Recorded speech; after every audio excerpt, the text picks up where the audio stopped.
और बड़ी खबर देहरादून से भी है। लव जिहाद के मामलों पर सीएम धामी ने बयान दिया है। गौचर, पुरोला और विकासनगर की घटना पर उन्होंने रिएक्शन दिया। सीएम धामी ने डीजीपी को कार्रवाई के निर्देश दिए हैं। तो लव जिहाद के जो मामले सामने आ रहे हैं और जिस तरीके से लोगों का गुस्सा दिख रहा है, उस पूरे मसले को लेकर मुख्यमंत्री योगी आदित्यनाथ ने मुख्यमंत्री पुष्कर सिंह धामी ने डीजीपी को निर्देश दिया है।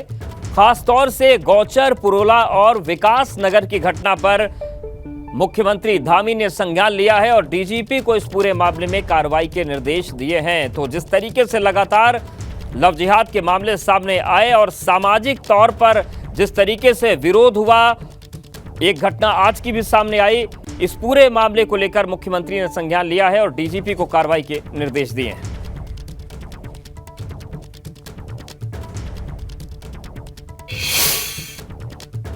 इस पर हमने पुलिस को, डीजीपी को निर्देश दिए हैं उनको कि वो इस पर सख्ती से काम करें और ऐसे मामले जहां भी आ रहे हैं उस पर ठीक प्रकार से जांच करके जो भी दोषी हैं उनके खिलाफ कड़ी कार्रवाई। और हमारे साथ पंकज राणा जुड़ गए हैं देहरादून से। पंकज, जिस तरीके से एक के बाद एक लगातार मामले सामने आए, एक तरफ लैंड जिहाद की बात हो रही थी, उस पर काम चल रहा है, दूसरी तरफ लव जिहाद भी आ गया। कोई बहुत बड़ी साजिश की चपेट में उत्तराखंड फंस गया है क्या, जिसको तह तक जिसके जाने की बहुत जल्द जरूरत है? बिल्कुल अवधेश, बिल्कुल सही बात कही आपने, क्योंकि उत्तराखंड को शांति प्रिय देश कहा जाता है, प्रदेश कहा जाता है, और यहाँ पर इस तरह की घटनाएं पहले बिल्कुल भी नहीं हुई है। लेकिन पिछले एक महीने से इस तरह की घटनाएं लगातार आ रही हैं। यमुना घाटी से निकलकर ये मामला अब गंगा घाटी तक पहुँच गया। यानी कि पहले देखिए पुरोला में ये मामला होता है, विकासनगर में ये मामला होता है, अब ये यहाँ से निकलकर गोचर पहुँच गया है। यानी कि जो गोचर, क्योंकि वहाँ पर गंगा जी बहती हैं, इसलिए मैं गोचर को गोचर कह रहा हूँ कि गंगा घाटी तक पहुँच गया है। और ये इतना गंभीर मामले हैं कि पिछले विकासनगर की अकेले बात करूं तो लगभग 6 मामले विकासनगर में ऐसे सामने आए हैं जिन पर लगातार कार्रवाई चल रही है। और इस तरह के मामले, क्योंकि विकासनगर उत्तर प्रदेश से लगा हुआ और हिमाचल से लगा हुआ भी सटा हुआ एरिया है, वहां पर इस तरह की घटनाएं जब हुई थी तो बहुत ज़्यादा इनका हवा हल्ला नहीं हुआ, बहुत ज़्यादा वो मीडिया के सामने नहीं आए, इसलिए उनको दबाने की भी कहीं ना कहीं कोशिश की गई थी। लेकिन पुरोला की घटना के बाद इस मामले ने तूल पकड़ लिया और लव जिहाद के मामले अब लगातार बढ़ रहे हैं। पुरोला के बाद देखिए चिलियानी सोड में भी इस तरह की चीज़ें सामने आई, वहाँ पर भी एक समुदाय के खिलाफ काफ़ी प्रदर्शन हुए और कई घरों में इस तरह के पोस्टर लगा दिए कि वो यहाँ से घर खाली करें, दुकानें खाली करें। लेकिन अब गोचर में भी इस तरह की बात सामने आ गई है, जहाँ पर एक नाबालिग लड़की को कुछ जो दूसरे समुदाय के लोग थे वो बहला फुसाकर भगाने की कोशिश कर रहे थे। उसको लेकर पूरी तरह से जो हिंदू संगठन है वो लगातार हल्ला काट रहे हैं। लेकिन इसमें सबसे बड़ी बात अपडेट ये है, क्योंकि मुख्यमंत्री पुष्कर सिंह धामी ने इस पर पूरी तरह से संज्ञान लिया है और पुलिस विभाग को निर्देश दिए हैं कि इस तरह की घटनाएं जहाँ भी हो रही हैं उन पर सख्ती से कार्रवाई की जानी चाहिए। यानी कि पहले जो घटनाएं हुई हैं उन पर भले ही सख्ती ना हुई हो, लेकिन अब इन घटनाओं के बाद ये कहा जा सकता है कि उत्तराखंड में ऐसी कोई भी घटना चाहे सोशल मीडिया के माध्यम से मिले या उसकी जानकारी पुलिस को मिलती है, सवाल ये है कि जब इस तरीके की घटनाएं होती हैं तो उसमें प्रशासनिक कार्रवाई की अपेक्षा अगर सामाजिक जागरूकता हो तो चीजें बेहतर ढंग से रुकती हैं। राजनीति क्या कर रही है? विपक्ष तुष्टीकरण पर लगा है या विपक्ष को लगता है कि ये मामले गंभीर हैं, कार्रवाई होनी चाहिए?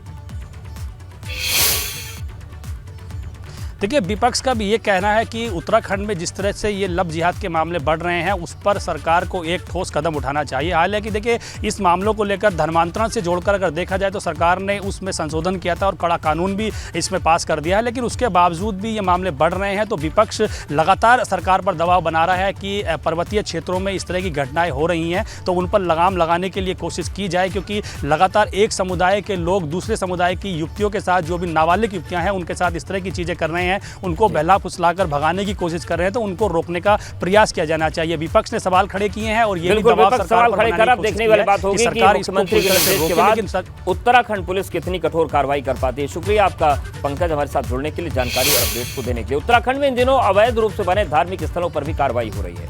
इस बीच श्रीनगर में सोशल मीडिया पर एक वीडियो वायरल हुआ जिसमें मंदिर की आड़ में मजार बनाने की बात कही जा रही है। हालांकि अभी तक पुलिस और प्रशासन ने इसकी पुष्टि नहीं की है। देखा यहाँ पे एक मंदिर सा, सोचा दर्शन करके आते हैं। देखा ये तो मंदिर के नाम पे कुछ और ही निकला भाई, ये तो निकल गई कोई मजार सी।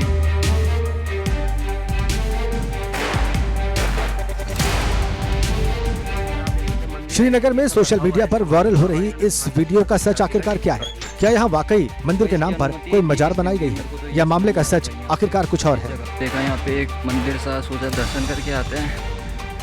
देखा ये तो मंदिर के नाम पे कुछ और ही निकला भाई, ये तो निकल गई कोई मजार सी।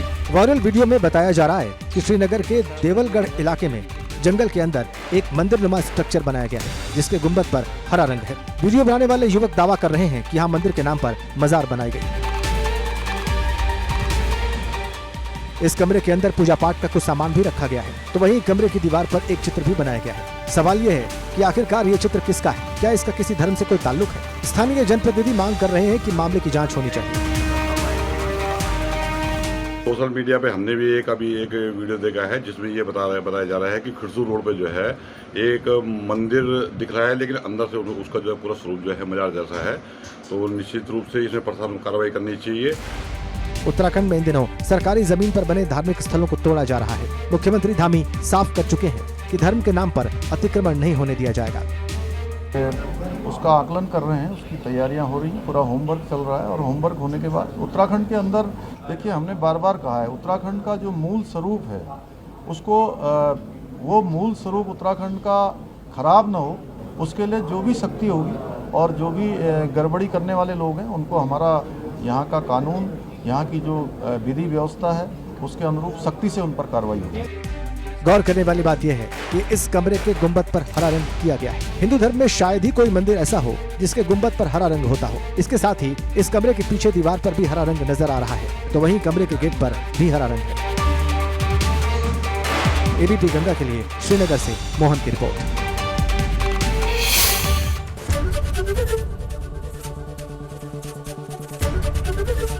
एबीपी गंगा, खबर आपकी, जुबान आपकी।